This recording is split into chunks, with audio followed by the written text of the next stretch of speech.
Hello students, आइए PYQ के questions में अगले क्वेश्चन की तरफ चलते हैं। अगला क्वेश्चन कहता है according to Bohr theory,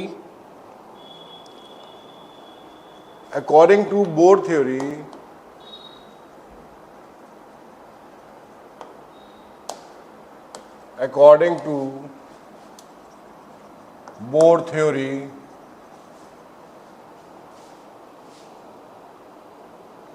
which of the following transition in hydrogen atom which of following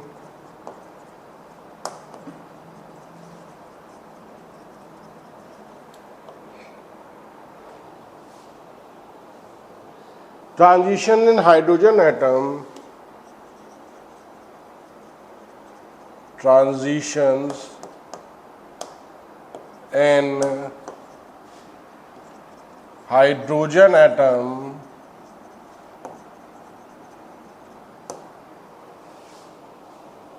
will give rise to least energetic photon, will give rise to least energetic photon, least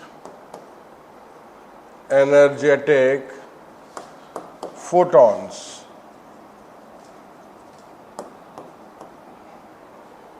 और आपके options हैं n is equal to 6 to n is equal to 1,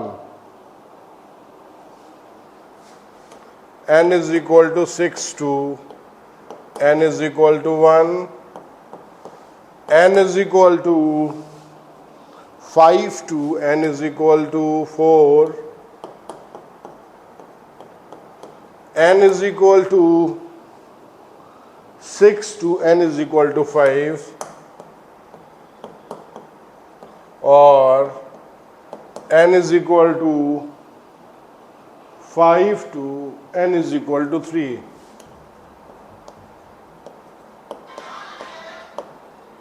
ठीक है, तो ये question कह रहा है और हमको इसमें लीस्ट एनर्जेटिक फोटोन निकालना है।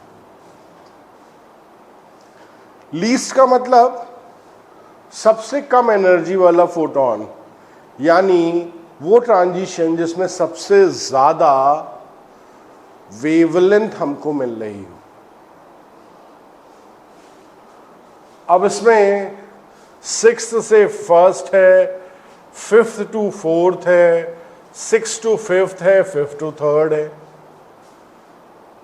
मैक्सिमम जो ट्रांजिशंस हैं वो या तो शॉर्टेस्ट होते हैं या लॉन्गेस्ट होते हैं। लॉन्गेस्ट वेवलेंथ कब मिलेगी अपने को? जब ट्रांजिशन जस्ट नेक्स्ट शेल में हो। और शॉर्टेस्ट कब मिलेगी? जब इनफाइनाइट पे ट्रांजिशन हो रहा हो। तो ये दो लिमिट्स हो गई, लॉन्गेस्ट और शॉर्टेस्ट। लॉन्गेस्ट वेवलेंथ हमको यहां दो जगह मिलेंगी, एक 5 से 4 और एक 6 से 5 में। 5 से 4 और 6 से 5 में, बाकी 6 से 1 और 5 से 3। तो दोनों के बीच वाली कहानियां हैं ना। तो जो शॉर्टेस्ट वेवलेंथ होगी वो तो जो है लीस्ट एनर्जेटिक फोटोन देगी नहीं, हाईएस्ट एनर्जेटिक फोटोन देना चाहिए। लेकिन जो लॉन्गेस्ट वेवलेंथ है वही हमें फोटॉन्स वो देने चाहिए जिसमें लीस्ट एनर्जी हो। तो हम दोनों की वेवलेंथ निकाल लें, कंपेयर कर लें। और वेवलेंथ निकालने के लिए क्या फॉर्मूला होता है? Rydberg constant z square n1 square n2 square. ठीक है, सॉल्व कर लेते हैं। 1 by lambda Rydberg constant 1 square 1 by 4 square 1 by 5 square। ठीक है, जब इसको सॉल्व करेंगे तो आ जाएगा 25 माइनस 16 अपॉन 16 इंटू 25। ठीक है, बात समझ में आई? तो ये आ गया 9 अपॉन 16 इंटू 25। तो यहां से वेवलेंथ हमको मिलेगी 16 25 9 RH। तो ये हमारे बी आंसर का वेवलेंथ आ गया। अब दूसरे दूसरे लॉन्गेस्ट वेवलेंथ की बात कर लेते हैं। तो nu bar is equal to 1 by lambda 1 square 1 by 5 square 1 by 6 square. ठीक है, तो यहां हमको क्या वैल्यू दे देगा? 36 माइनस 25 बाई 25 इंटू 36, जो सॉल्व होके आएगा 9 अपॉन 25 इंटू 36। यहां से जो वेवलेंथ मिलेगी वो क्या मिलेगी? 36 इंटू 25 बाई 9 RH।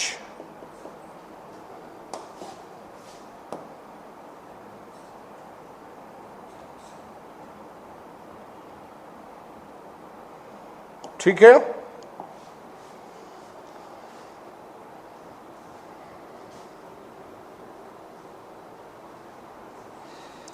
तो ये कितना आएगा? किसकी वैल्यू ज्यादा आएगी, सी की या बी की? सी की वैल्यू ज्यादा आएगी या बी की? बच्चों, सी की आएगी।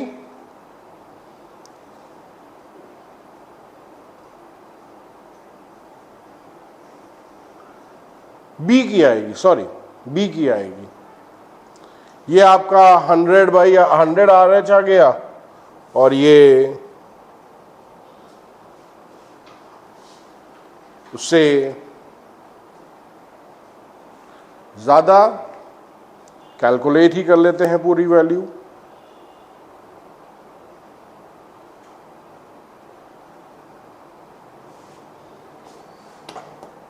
यह आ गया 44.44 RH, और ये आ गया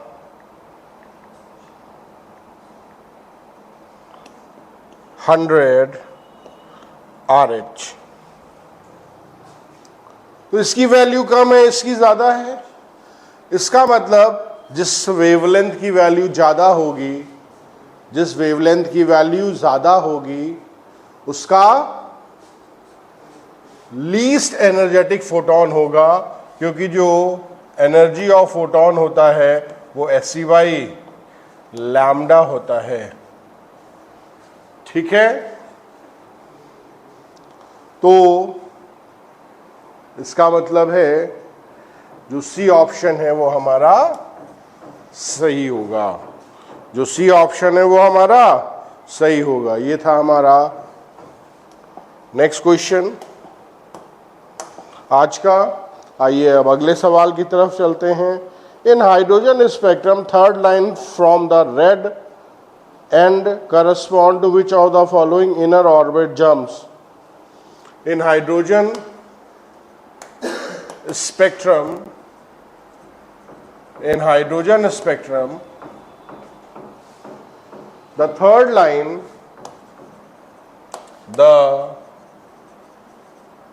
third line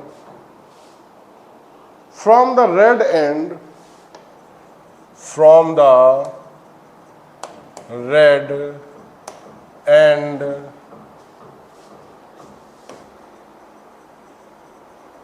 correspond to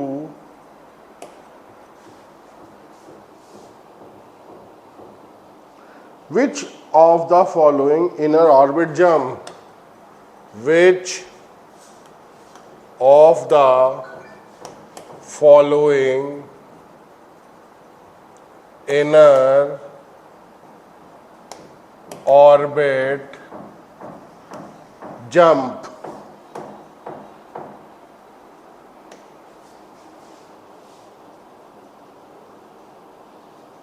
of electron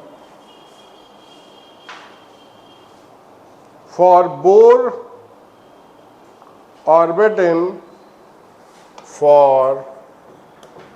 Bohr orbit in hydrogen atom. और इनके जो ऑप्शंस हैं वो है 5 से 2, 4 से 1,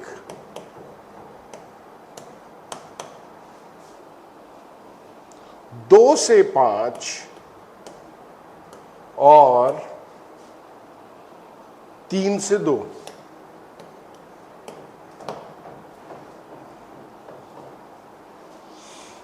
क्वेश्चन तो डायरेक्टली आप वैसे ही निकाल सकते हो, ज्यादा अंदर गए हुए, पहले तो आप बाहर से ही निकाल सकते हो। थर्ड लाइन चाहिए आपको, ठीक है, रेड एंड से।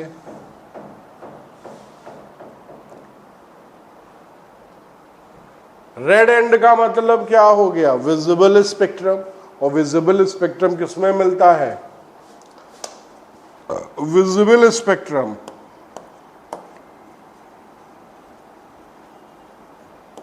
कौन सी सीरीज देती है? Balmer series. बाल्मर सीरीज का मतलब n1 इज इक्वल टू 2। अब n1 इज इक्वल टू 2 वाले दो ऑप्शंस हैं, डी और ए।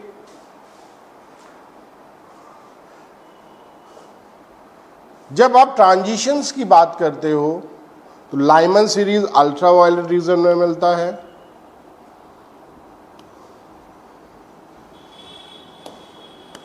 बाल्मर सीरीज विजिबल में मिलता है, और विजिबल में विबग्योर रीजन होता है जो बाल्मर सीरीज देती है। उसके बाद सारे के सारे आईआर सीरीज होते हैं। अब इसमें कह रहा है थर्ड लाइन,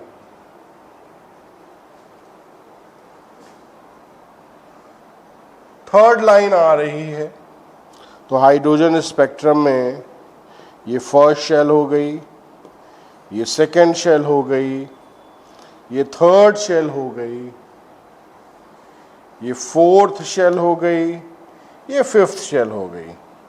बाल्मर सीरीज की थर्ड लाइन कौन सी होगी? First transition, second transition, third transition. Calculate करने की भी जरूरत नहीं, डायरेक्टली आप बता सकते हो। कौन सा ऑप्शन हो गया?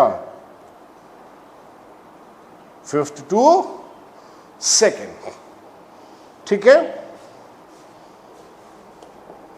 नेक्स्ट ऑप्शन, बाकी तो हमने आपको सपोर्टिव याद करने के लिए बताया था कि कैसे कंपेयर कर सकते हैं। अगर नहीं याद है तो सोच के बताएं कैसे क्या होना है, ठीक है। आइए अगले सवाल की तरफ चलते हैं। अगला सवाल क्या कहता है? The frequency of radiation emitted, the frequency of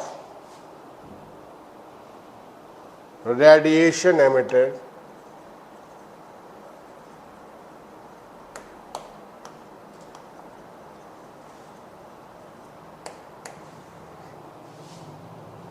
when electron falls from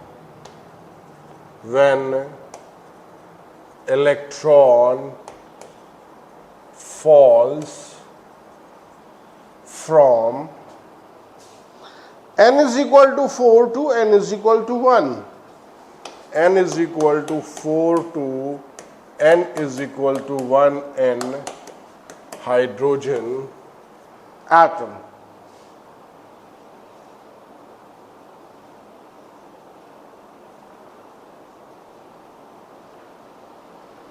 Will be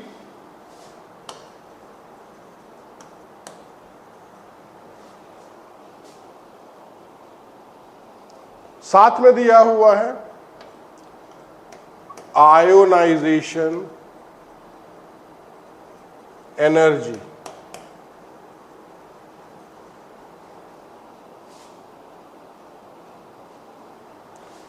of hydrogen 2.18 into 10 to the power minus 18 joule per atom.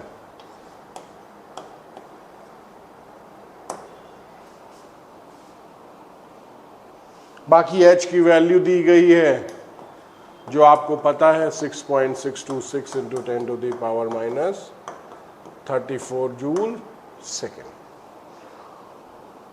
Options दिए गए हैं. Options are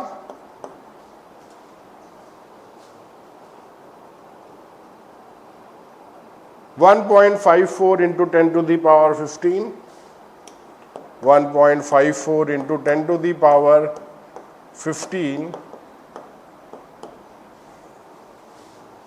1.03 into 10 to the power 15,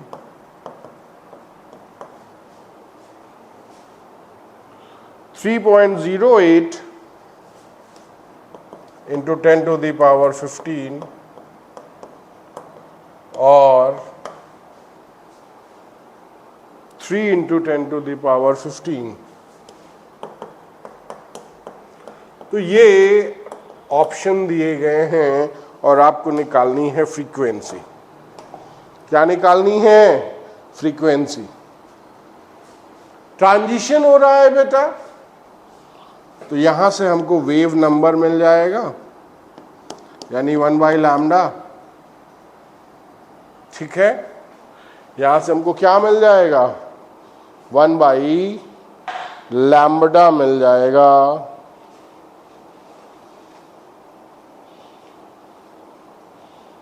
ठीक है,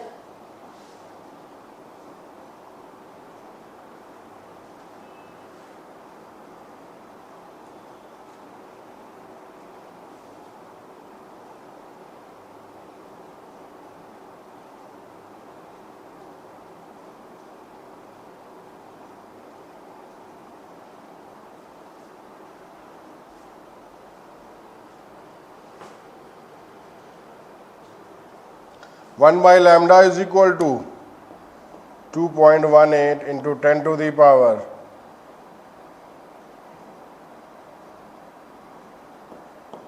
minus 18 1 square minus 4 square. ठीक है, बात समझ में आ गई?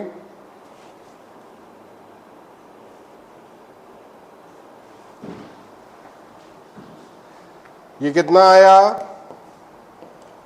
2.18 16 minus 1 15/16. ठीक, और एनर्जी कितनी होती है? एनर्जी इज Sc/λ या Sc न्यू बार. H की value 6.626 into 10 to the power minus 34 C की value 3 into 10 to the power 8 और 2.18 into 10 to the power -18 into 15/16। तो ये एनर्जी की वैल्यू आ जाएगी, ये एनर्जी की वैल्यू आएगी। अब इसको जरा सॉल्व करके निकाल लें।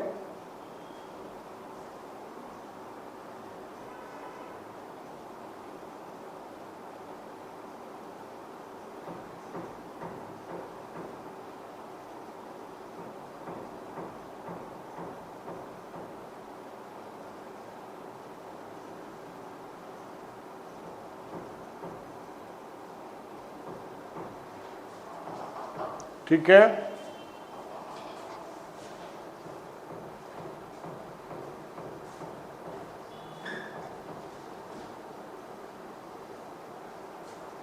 कुछ गड़बड़ हो गया है इसमें। हमने डायरेक्टली इसको ले लिया है, हमने इसको डायरेक्टली ले लिया है, ये जबकि एनर्जी के रिस्पेक्ट में आएगा।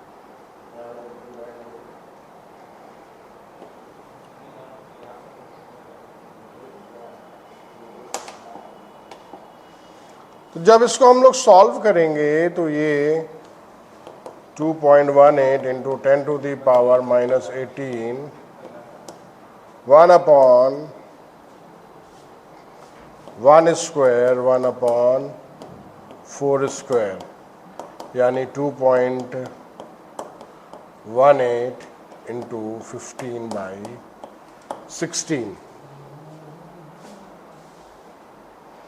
ठीक है, तो यहाँ से ये एनर्जी की वैल्यू निकल के आ जाती है।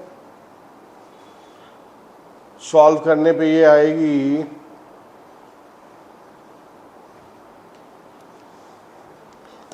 2.044 into 10 to the power 18 joule per atom.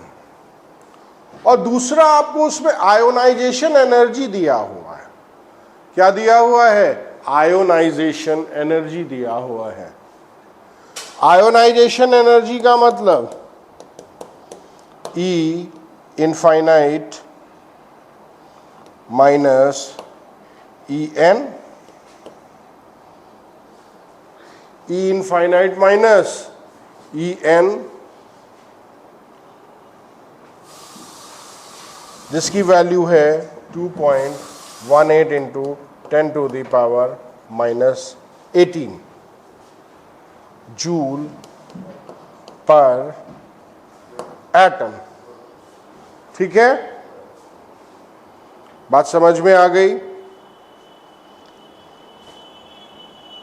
और जो एनर्जी डिफरेंस है वो h न्यू के बराबर होता है। यहां से न्यू निकालेंगे तो डेल्टा E अपॉन H आएगा। That means 2.18 2.044 into 10 to the power -18 upon 6.626 into 10 to the power -34। इसको माइनस करके जब सॉल्व करते हैं तो माइनस करके जब सॉल्व करेंगे तो ये आ जाएगा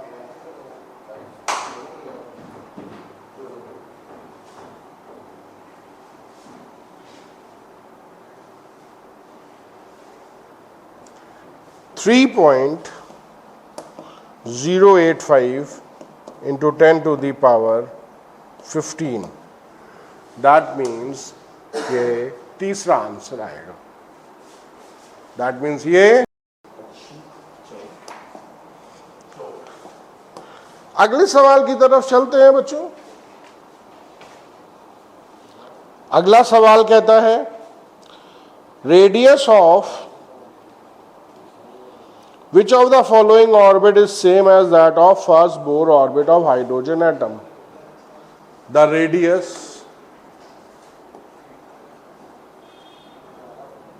of which of the following orbit, which of the following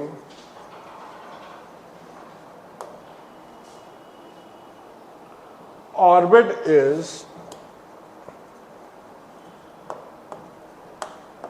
same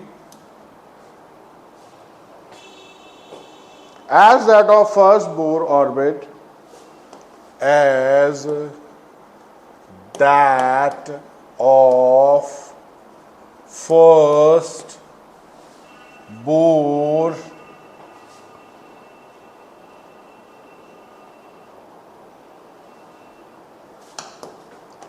orbit of hydrogen.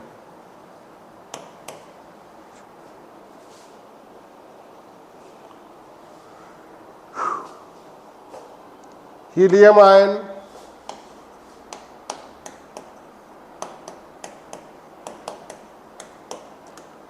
lithium ion,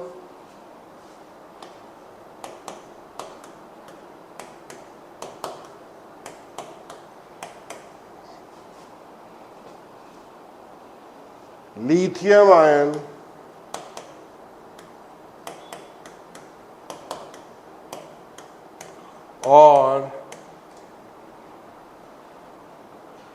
beryllium ion.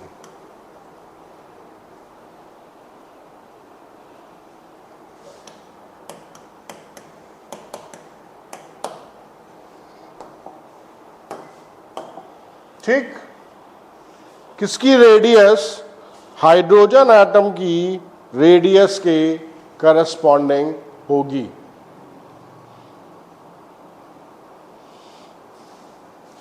क्या होता है रेडियस का फॉर्मूला?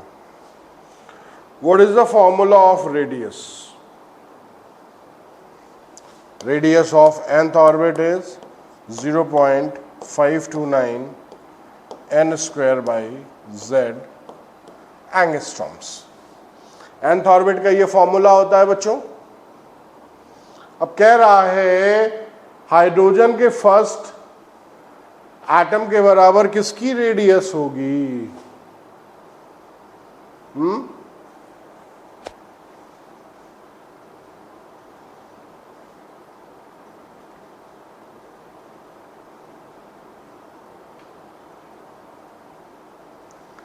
तो बोर्स फर्स्ट रेडियस क्या होगी? बोर रेडियस या रेडियस ऑफ हाइड्रोजन, जिसको हम लोग बोर्स रेडियस भी कह सकते हैं, 0.529। बोर रेडियस का मतलब,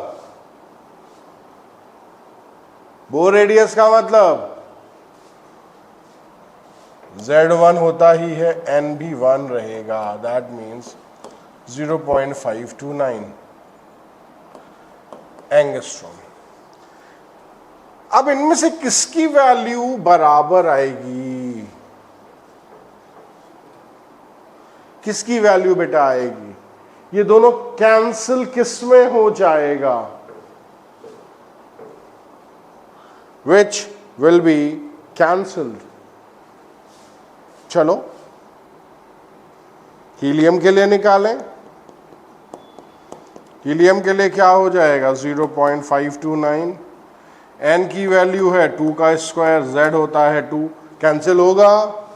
नहीं होगा। लिथियम आयन निकाल लो। लिथियम आयन लोगे तो क्या हो जाएगा? 0.529, 2 का स्क्वायर और नीचे 3 आएगा, एटॉमिक नंबर 3 होता है, ये भी नहीं होगा, जब आप लिथियम आयन फिर लोगे तो यहाँ 3 स्क्वायर हो जाएगा और ये 3 हो जाएगा, ये भी नहीं होगा। तो कौन सा होगा? 0.529। n स्क्वायर मीन्स 2 का स्क्वायर, और इसका एटॉमिक नंबर कितना होता है? 4 होता है। दैट मीन्स ये कैंसिल हो गया, तो आंसर बेरिलियम हो जाएगा। ठीक है, अगले प्रश्न की तरफ चलते हैं। अगला प्रश्न और अच्छा है, कह रहा है the difference between radii of third and fourth orbit of lithium is, the difference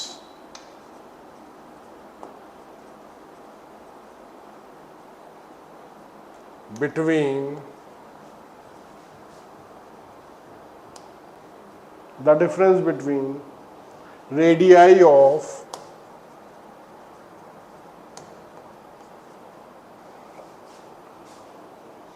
third and fourth orbit, third and fourth orbit of third and fourth orbit of lithium ion is delta R 1.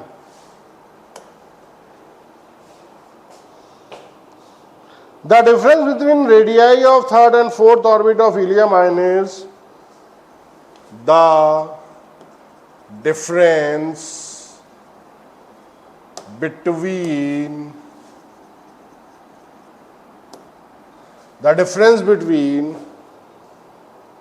radii of third and fourth, radii of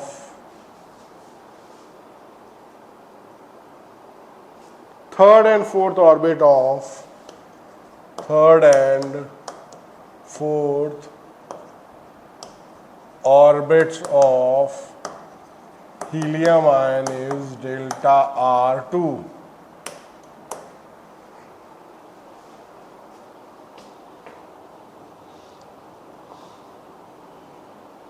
The ratio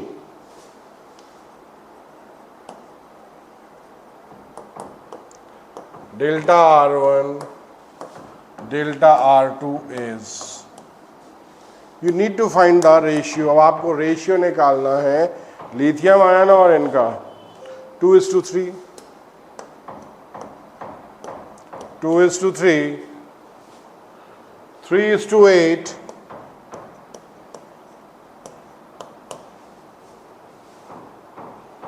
3:2,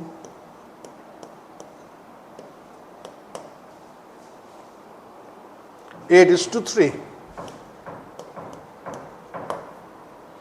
ठीक है बच्चों, radiuses का ratio निकालना है और उनके भी radiuses का रेशियो निकालना है। ठीक है, बात समझ में आ गई?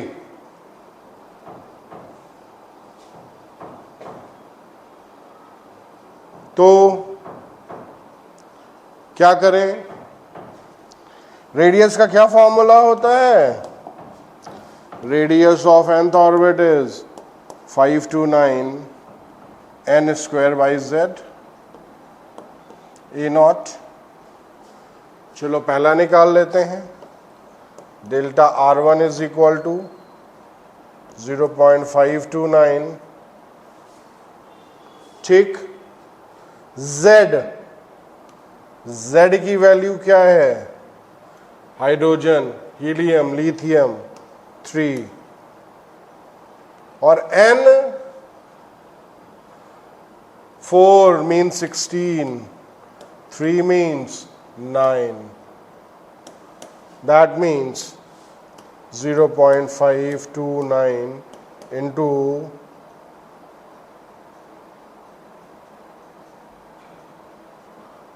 7/3। ये पहला आ गया। दूसरा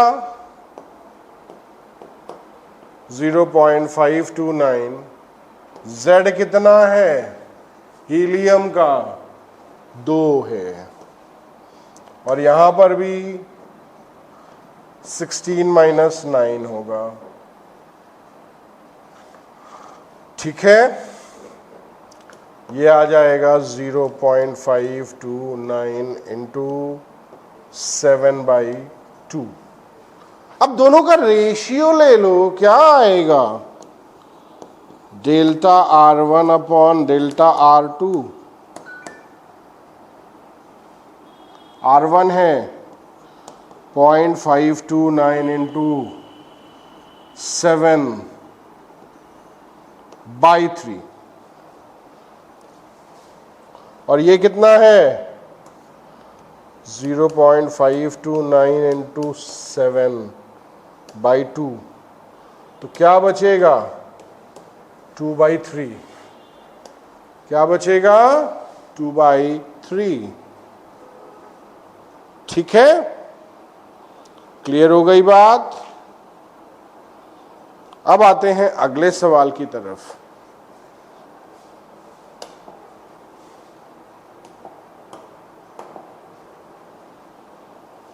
और ये 22 में पूछा गया था नीट में। Radius of second Bohr orbit of helium ion is, if radius of second Bohr orbit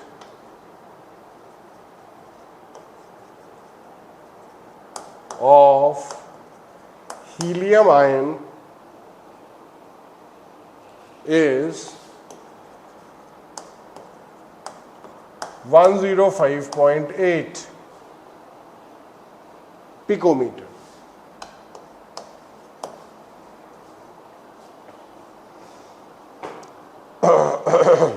What is the radius of third Bohr orbit of lithium ion? What is the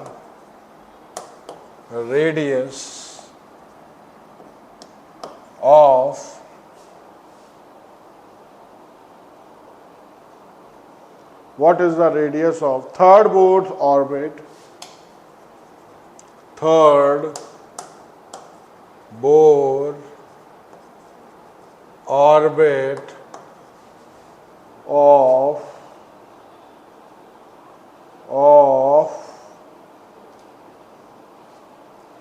lithium ion.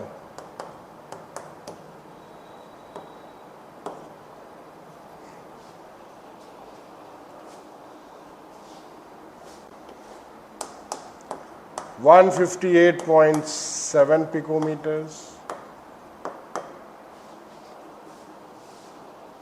15.87 picometers, 1.587 picometers, and 158.7 angstrom. 158.7 angstrom. ठीक है,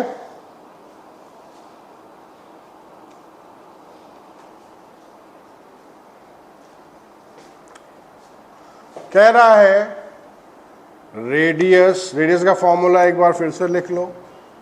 क्या formula होता है? What is the formula?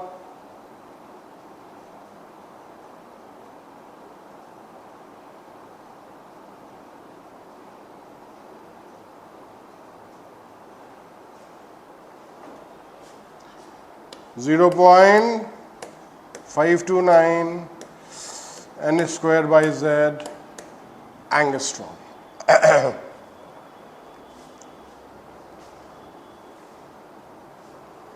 Picometre में लेंगे तो 52.9 n square by z picometres. ठीक है, अब कह रहा है बोर ऑर्बिट हीलियम आयन की सेकेंड ऑर्बिट, ये बोर ऑर्बिट हो गई, इसको ए नॉट ले लो, ठीक है। थर्ड शेल की बात कर रहा है, तो कौन से सेकेंड शेल की बात कर रहा है, तो 2 का स्क्वायर, हीलियम है तो 2 हो गया, तो ये 2a नॉट हो गया, ठीक। सेकेंड शेल की 2a नॉट वैल्यू है जो 105.8 पिकोमीटर्स है, ठीक है। कह रहा है रेडियस ऑफ लिथियम आयन की थर्ड बोर ऑर्बिट में निकालो, तो a naught is equal to a naught into third shell, lithium का एटॉमिक नंबर 3, तो ये आ गया 3a not, sorry A not.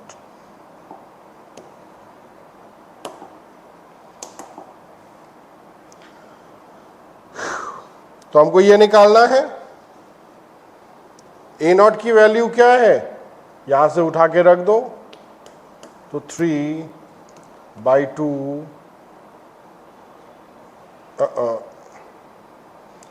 3a not है। अगर हम ऐसे रख दे तो कोई दिक्कत, ऊपर भी 2 से मल्टीप्लाई कर दो, नीचे भी 2 से मल्टीप्लाई कर दो, और ये वैल्यू 3/2 इंटू 105.8 पिकोमीटर्स,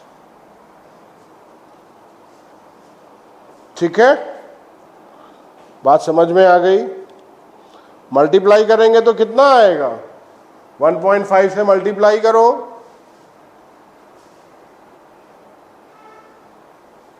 तो आंसर आ जाएगा radius of lithium ion in third shell is 158.7 picometers, ठीक। बात समझ में आ गई। तो इस तरह से इसके क्वेश्चन जो कह रहा है ध्यान से समझेंगे और आगे बढ़ते चलेंगे, ठीक है। बात समझ में आ गई। अब हम नए क्वेश्चन की तरफ चलते हैं, और नया क्वेश्चन क्या कह रहा है आइए देखते हैं।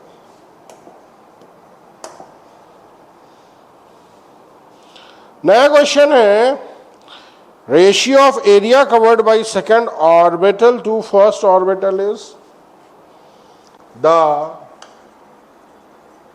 Ratio of area covered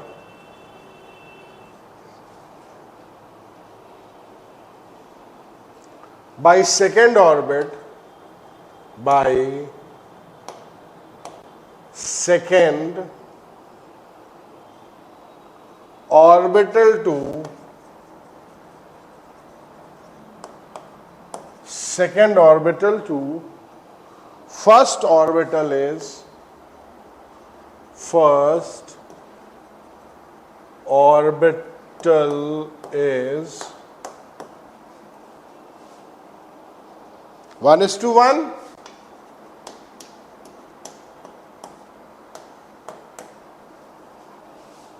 1:16,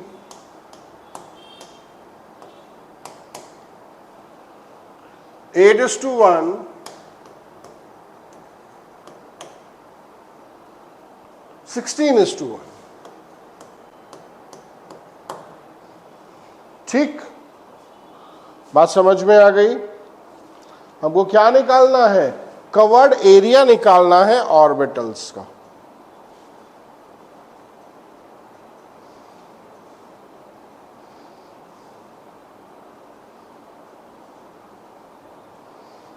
area चाहिए हमको। एरिया कैसे आएगा?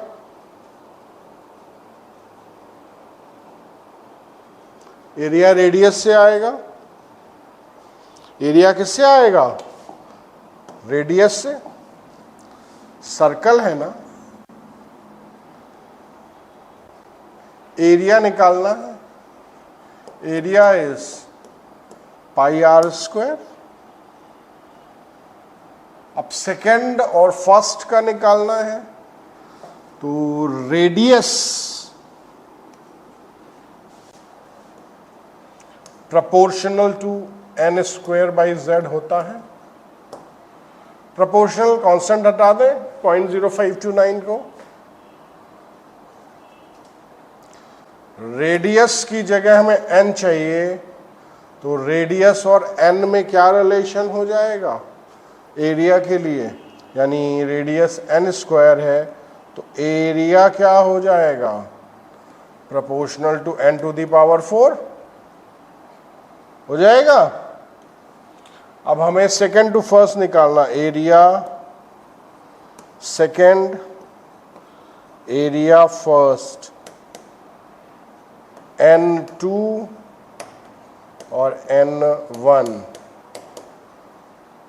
2 की पावर 4, 1 की पावर 4, तो 2 जा 4, 2 जा 8, 2 जा 16, तो आंसर आ गया 16:1।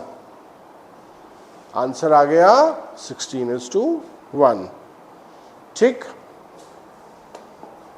अगले सवाल की तरफ चलते हैं। अगला सवाल क्या कह रहा है? अगला सवाल कह रहा है kinetic energy of N orbital in second Bohr orbit. Kinetic energy, kinetic energy of an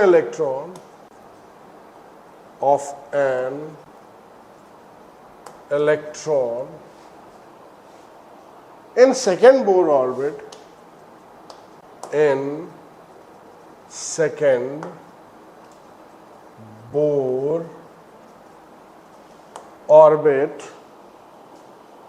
of hydrogen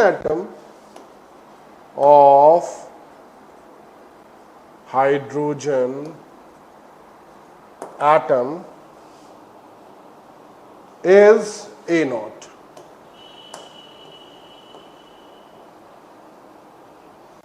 bore radius कहते हैं।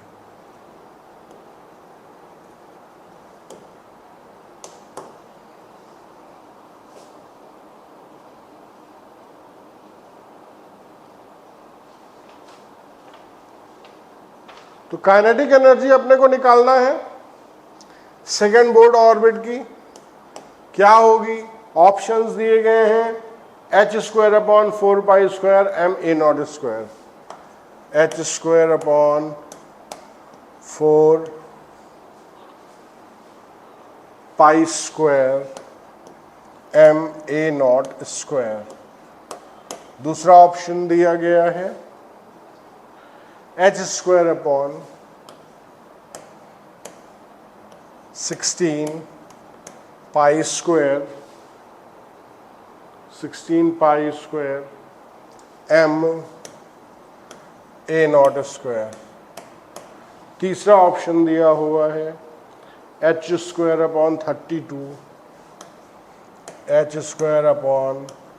32 pi square a naught square. और लास्ट ऑप्शन दिया हुआ है h² 64 pi square m a naught square. अब kinetic energy निकालना है बेटा अपने को, ठीक है? क्या निकालना है? Kinetic energy. काइनेटिक एनर्जी क्या होता है? Half mv², half mv square, v की वैल्यू पता हो तो हम निकाल सकते हैं। वेलोसिटी कहां से आती है? वेलोसिटी निकाल सकते हैं हम mvr is equal to nh upon 2 pi से। यहां से वेलोसिटी आ जाएगी nh upon 2 m pi r। ठीक, क्लियर हो गई बात? और रेडियस क्या होता है? a naught n square by z होता है बच्चों। रख दो, इसको जब रखोगे तो वेलोसिटी आ जाएगी nh upon 2 pi m n square a not z। यहां रख दो तो काइनेटिक एनर्जी हो जाएगी हाफ m n स्क्वायर। अब यहाँ n को काट देना चाहिए था पहले ही, यहीं काट देते हैं, n से n कैंसिल हो गया तो ऊपर n नहीं आएगा बार बार। तो n क्या मिला अपने को? h स्क्वायर, z1 है तो उसको हटा देते हैं, upon 4 pi square m square n square a naught square. m से m कैंसिल हो गया तो काइनेटिक एनर्जी बचा h square upon 8 pi square m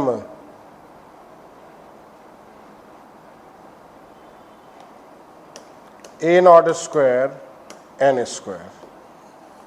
ठीक है, अब हमें क्या चाहिए? सेकेंड बोर ऑर्बिट की एनर्जी चाहिए। तो kinetic energy second Bohr orbit की हो जाएगी 8 पाई square a naught square. n की वैल्यू 2 है, सेकेंड है, तो 2 का स्क्वायर यानी 4, 8 4 जा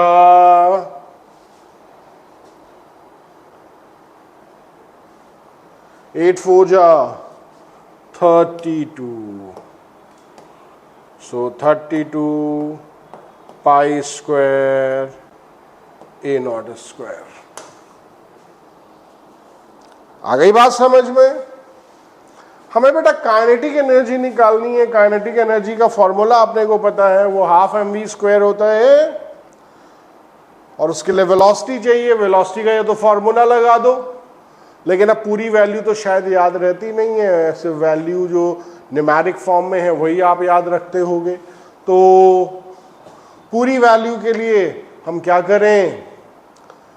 बोर्स थ्योरी में जो एंगुलर मोमेंटम वाली कहानी है उसको यूज़ किया, वेलोसिटी आ गई, रेडियस का रिलेशन पता है उसको रख दिया, सिर्फ वेलोसिटी को यहाँ रख दिया और काइनेटिक एनर्जी का रिलेशन अपने पास आ गया।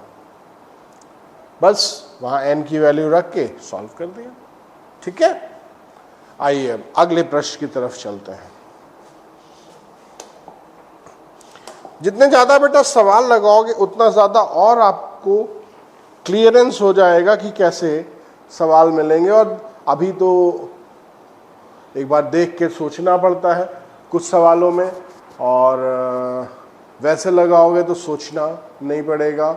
एक बार लगा चुके होगे तो फटाफट फटाफट। The most probable radius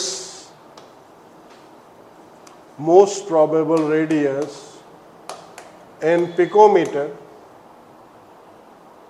for finding electron, for finding electron, for finding electron in helium ion is, in helium ion is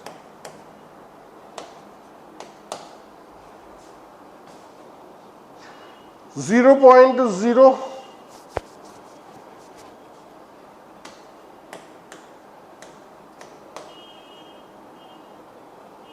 52.9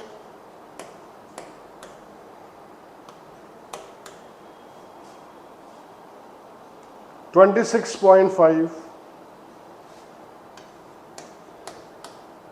और 105.8।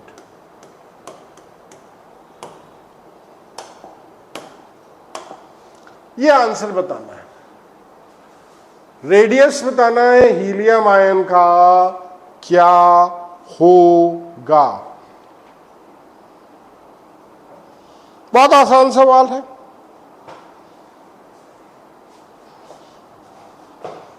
रेडियस का फॉर्मूला लगाया आपने,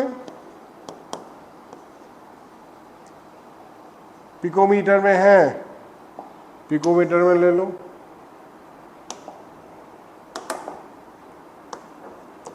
52.9 n square by Z picometre. Helium ion निकालना है, क्या हो जाएगा 1 स्क्वायर अपॉन 2, एटॉमिक नंबर 2 होता है ना, तो क्या आ जाएगा 26.5। ठीक है, क्लियर हो गई बात। अगला प्रश्न, अगला प्रश्न क्या कहता है,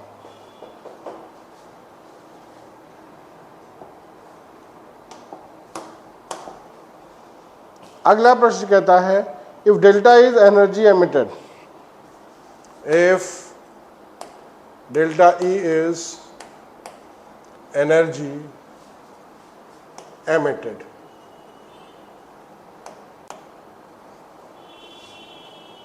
in electron volts, in electron volts, when an electronic transition occurs, when an electronic transition occurs,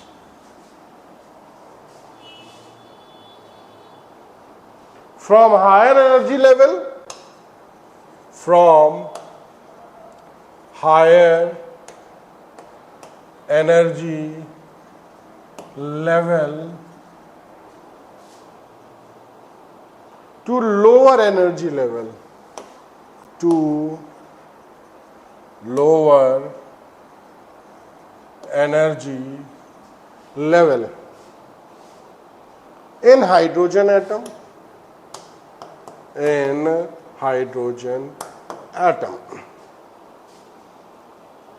The wavelength of line produced, the wavelength of line produced, the wavelength of line produced, the wavelength of line produced is approximately equal to, is approximately equals to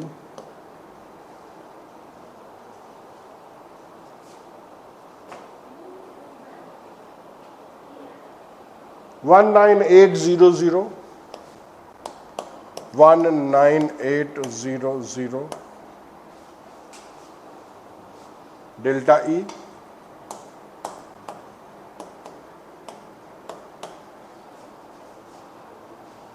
one two three seven five, 12375 delta E. ये question मैं आपको करा चुका हूं, एक direct formula निकल के आता है और वो डायरेक्टली भी आप लगा सकते हो, वैसे तो देखकर ही याद आ गया होगा। नहीं याद आया है तो कोई बात नहीं, इसको फिर से हम लोग सॉल्व कर लेंगे, इसको हम लोग फिर से सॉल्व कर लेंगे। ठीक है, क्या निकालना है? वेवलेंथ निकालनी है। डेल्टा ई किसके बराबर होता है? H new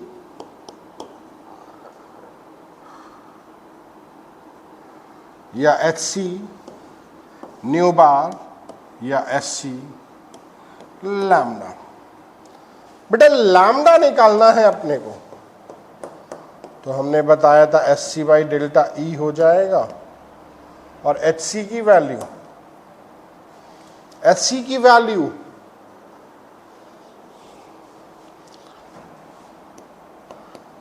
19.8 into 10 to the power minus 26 आती है। तब ये आंसर आपका मीटर्स में आएगा।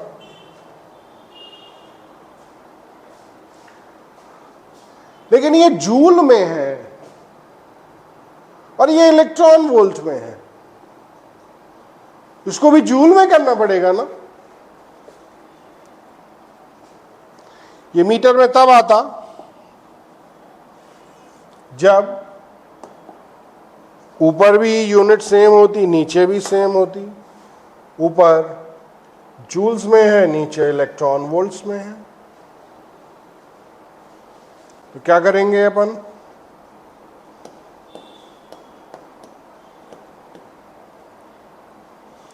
$19.8 upon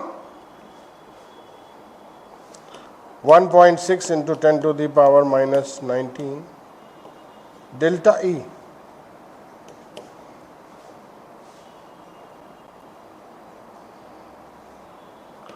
$19.8 1.6 10 to the power minus 26 plus 19 delta ई।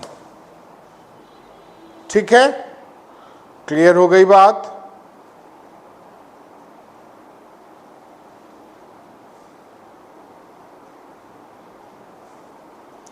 समझ में बात आ गई? सॉल्व करेंगे तो क्या आएगा? सॉल्व करने के बाद आएगा 12.375 into 10 to the power minus 7 delta E metres. Angstrom में करना है अगर तो ये हो जाएगा 12375 अपॉन डेल्टा ई एंगस्ट्रॉम में। क्यों? 3 प्लेस शिफ्ट करेंगे तो ये -10 हो जाएगा, और -10 इज एंगस्ट्रॉम। तो आपका आंसर आ जाएगा 12375 एंगस्ट्रॉम। ठीक है, बात समझ में आ गई? तो इस तरह से हम जो है यहाँ पर क्वेश्चंस करते हैं। ठीक है, आया समझ में? तो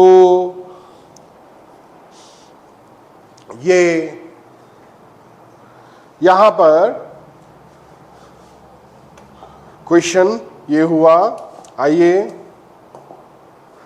खत्म, अगला सवाल उठाते हैं। अगला सवाल कहता है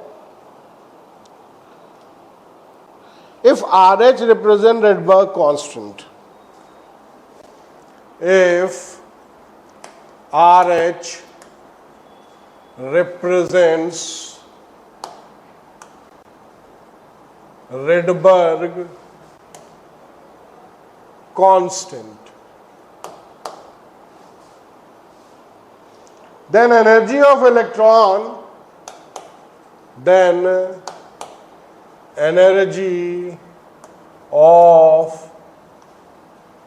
electron, in ground state of hydrogen atom, in ground state of hydrogen atom is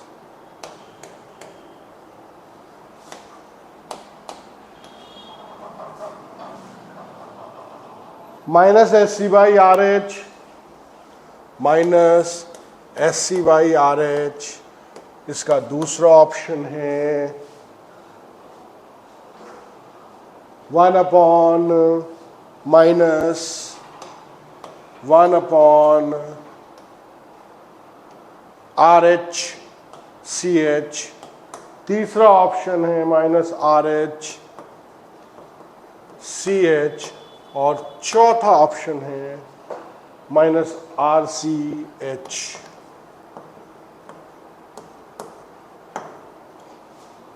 बताओ,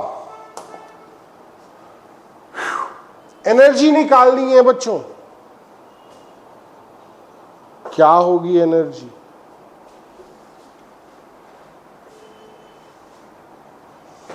ग्राउंड स्टेट में क्या होगी energy?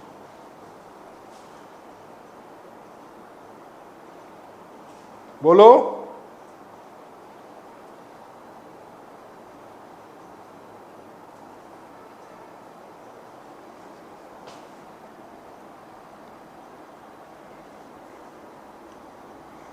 New bar 1 by lambda Rydberg constant z square n square। ठीक है,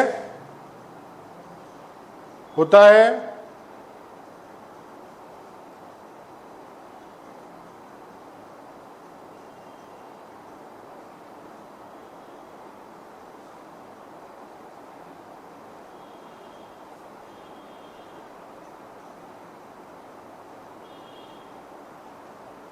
और delta E is equal to Sc by lambda होता है।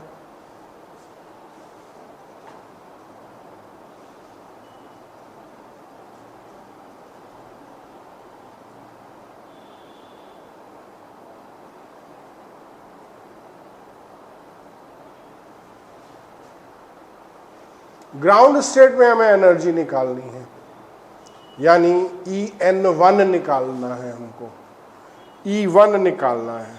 क्या निकालना है? E1 निकालना है।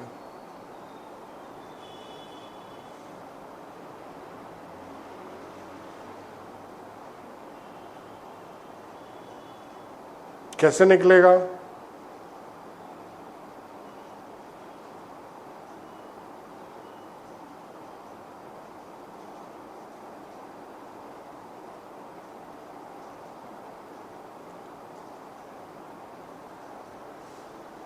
कैसे निकलेगा? ऐसे निकलेगा। यहां से तो थोड़ा सा संभव नहीं दिख रहा बच्चों, रिडबर्ग कांस्टेंट यहां कहीं आ ही नहीं रहा है। तो क्या करेंगे? कंपेयर करते हैं, कंपेयर करते हैं। इसको हटाते हैं, इसकी जगह nth ऑर्बिट की जो एनर्जी का फॉर्मूला है, nth ऑर्बिट की एनर्जी का जो फॉर्मूला है minus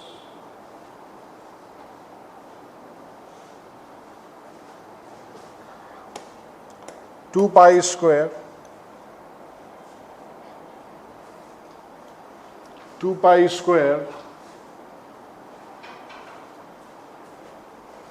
me to the power 4 upon h upon h square.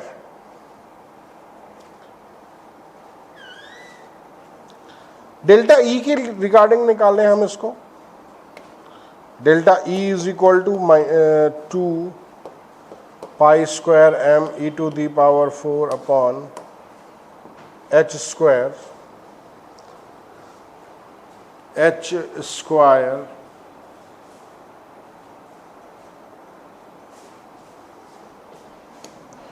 One upon n1 square 1 upon n2 square. ठीक है,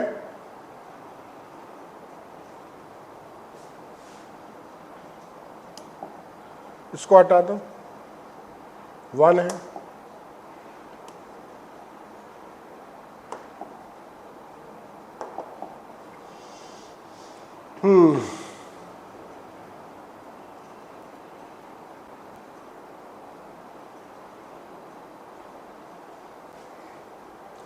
और energy H nu by lambda होता है।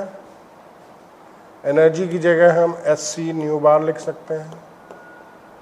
That means 2 pi square M E 4, यानी हम फिर से फॉर्मूला एक तरह से डिराइव कर रहे हैं। तो nu bar is equal to 2 pi square M E 4 C H cube n1 square n2 square. ठीक है, क्लियर हो गई बात?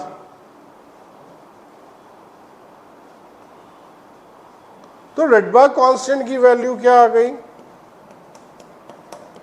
2 pi square M E to the power 4 C H cube.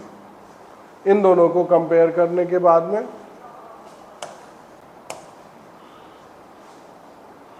जो हम लोगों ने पहले डिराइव करके निकाला था।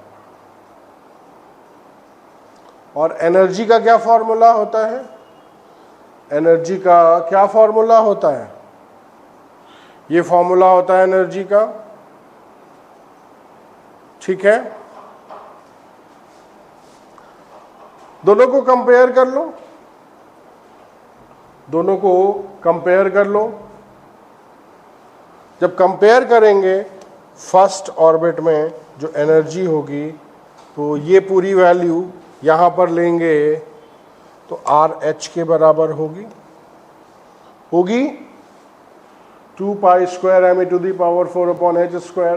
तो यहाँ क्या बचेगा? सी एच बचेगा। दैट मीन्स जो फर्स्ट ऑर्बिट में एनर्जी आएगी वो minus R H C H के बराबर होगी। Minus R H C H के बराबर होगी। बात समझ में आ गई? क्लियर? सो आज के लेक्चर में इतने ही क्वेश्चन। अब अगले लेक्चर में कुछ और क्वेश्चंस करेंगे। तब तक के लिए आप क्वेश्चंस को सॉल्व करें। Thank you for the day.